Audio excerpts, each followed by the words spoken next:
வருகின்ற ஆடி மாதம் 26ஆம் தேதி 11/8/2026 செவ்வாய்க்கிழமை அன்று மாலை 5 மணியளவில் ஜடாமுனி மற்றும் பரிவார தெய்வங்களுக்கு மகா அபிஷேகம் நடைபெறும். ஆடி மாதம் 27ஆம் தேதி 12/8/2026 புதன்கிழமை அன்று காலை 10 மணிக்கு மேல் அறிவாளில் நின்று அருள்வாக்கு சொல்லப்படும். இலவசமாக பிடி காணிக்கை வெற்றி மாலை வழங்கப்படும்.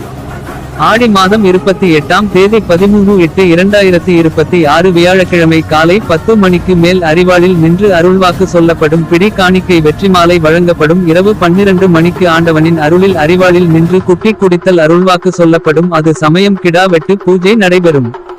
ஆடி மாதம் 29ஆம் தேதி 14/8/2026 வெள்ளிக்கிழமை காலை 7 மணிக்கு மேல் ஜடாமுனி கருப்பையாக்கு எலும்பு கரியுடன் படையலிட்டு வரும் பக்தர்களுக்கு அன்னதானம் வழங்கப்படும். இந்த கோவில் திருச்சி மாவட்டம் துறையூர் அருகே காளியாம்பட்டியில் ஜடாமுனி காளியாம்பட்டி கருப்பு கோவில் அறக்கட்டளை அமைந்துள்ளது.